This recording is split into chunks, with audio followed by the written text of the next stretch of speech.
Mahalagang paalala, ang lahat ng mga balitang aking inihahayag ay hindi sa akin mismo nanggaling. Ito ay galing sa mga source ng Aldab Nation sa iba't ibang social media platform. Ako ay tagapaghatid lamang at nagbibigay ng komento.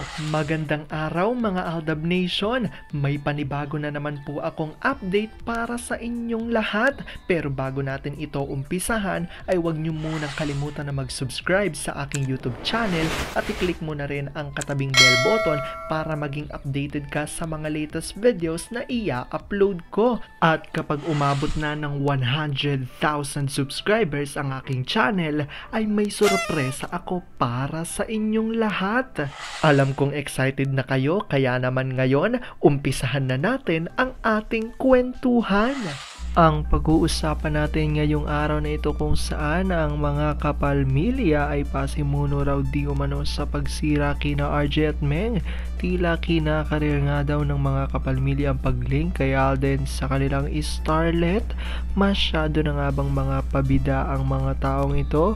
Ngunit kahit na ginagawa nila ito, ang sigaw nga ng mga Aldab Nation ay matagal na raw tapos ang laban dahil may Charlie's Real. Gaano nga ba ito katotoo at may sapat nga bang ebidensya ang makakapagpatunay rito? Well, alam kung gusto nyo na yung malaman, pero bago ho yan ay bibitinin ko muna kayo ng kaunting-kaunti lamang kung saan magbasa muna tayo ng mga nakakatuwang post ni My name is Theo01 sa Twitter.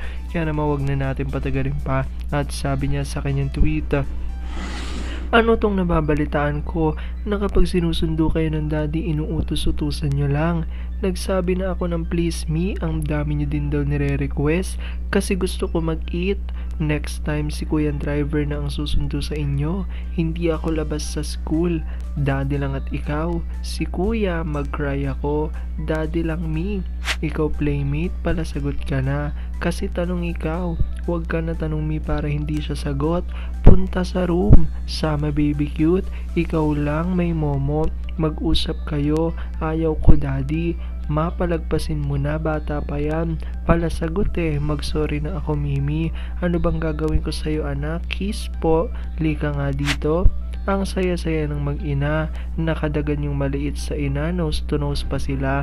Tapos biglang kinuha ng ama yung maliit, sabay nilagay sa kama at siya tong nakadagan, sabay subsub ng muka sa misis. Pagkakita ng maliit, diretso nagpatihaya, sabay gulong. Muntik pang mahulog pero hinawakan na pala ng ama ang paa. Pinaghandaan. Alam kong tuwan-tuwa kayo sa ating binasa, pero may pag-uusapan na natin ang ating main topic. Oops! Wait lang, saglit lang to. May ipapaalala lang ako para sa mga bago pa lang sa aking channel. Huwag niyong kalimutan na mag-subscribe sa aking YouTube channel at i-click niyo na rin ang notification bell para lagi kayong updated sa mga latest videos na i-upload ko at para maging parte na rin kayo ng aking Fanatics channel family. Well, alam kong super excited na kayo sa ating kwentuhan, kaya naman dumako na tayo sa ating main topic. Gaano nga ba katotoo ng mga kapalmilya ay pasimuno raw sa pagsirap di umano kina RJ at Meng? Tila kinakarir ng araw ng mga kapalmilya ang pag-link kay Alden sa kanilang starlet. Sino nga ba ito? Tila nagiging masyado ng araw mga pabida ang mga taong ito. Ngunit sigaw nga ng mga Aldab Nation ay matagal nang tapos ang laban dahil may Charlie's Real.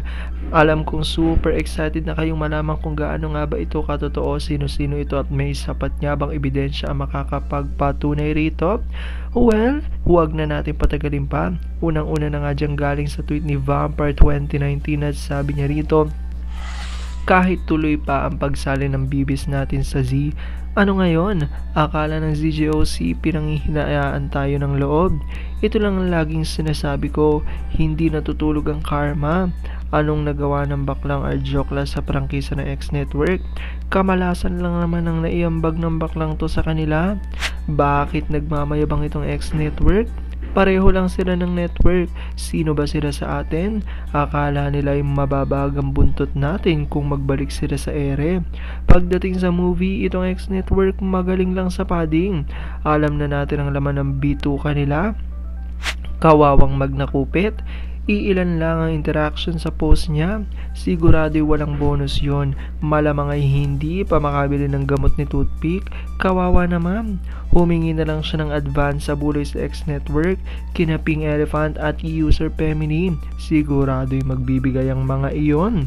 Sabi ni Gabriela Sayagaya, ang 3 Century kapag may kailangan ay nagbabait-baitan sa ADN fandom. Hindi makabasag pinggan. Ano man ang gawin ng mga ulol at kasamaan hindi umubras sa TBADN-ADN. Hindi pa uuto ang TBADN sa 3 Century. Aldab will be back. At ito na nga ang tweet galing naman kay Divina Roldan sa kanya revelasyon. A blessed Saturday TBADN. Matagal naman nang tapos ang laban, ang dami ng resibong na ilabas. Hindi magsusuot ng ganyang ring yan kung wala lang, kaya chill lang at hintayin na lang nating matapos ang palabas nila dahil sa huli ay lalabas at lalabas din naman ang totoo. Bago nga natin ipakita ang kalakip na litrato, ito muna ang ilan sa revelasyon ng mga ADN, sabi ni JN Low. So many evidence presented na didn't exist before 2016, yet we are still tagged as Delulu. The Delulus are the Cathedens na nagkalat sa FB and IG.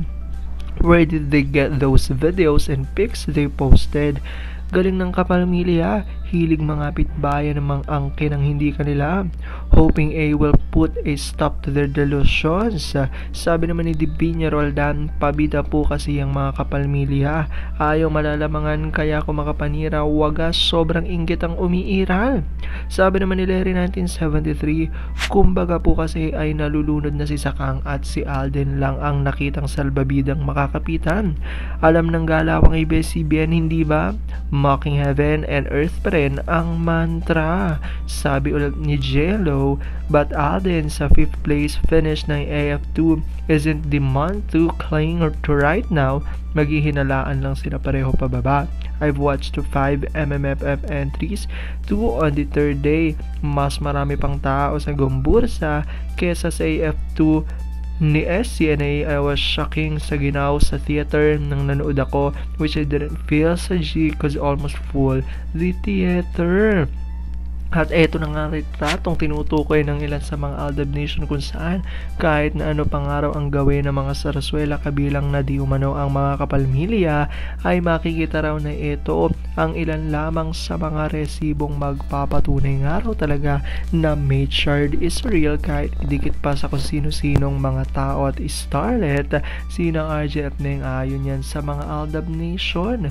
Alam ko dahil dito marami sa inyo mas lalo ngayong maninindigan at maniniwala na Aldab Maychard is real. Pero sabi nga natin na kahit na ano pa man na maging desisyon ni na Aldab at May sa kanilang buhay, karera at buhay pag-ibig, kailangan natin silang support at kailangan natin itong tanggapin ng buong buo dahil yun ang kanilang deserve. At yan ang aking update for today's video. Maraming salamat sa panonood at pagtapos sa videong ito. Kung nakapag-subscribe ka na, welcome sa Fanatics Channel family. Kung hindi pa naman, huwag ka nang mahiya. Mag-subscribe ka na. Pindutin mo na yan. I-click mo na rin ang katabing bell button para makatanggap ka ng notification kapag may bagong update para sa iyo. Para naman sa parte na ng aking pamilya, punta lang sa aking channel at i-click ang videos para mapanood mo at malaman mo pa ang mga nakaka-good vibes at nakakakilig na fresh news about Maychard. Muli, ako ho ang inyong lingkod na patuloy na maghahatid ng good vibes every day. Thank you mga Aldab Nation. Ingat!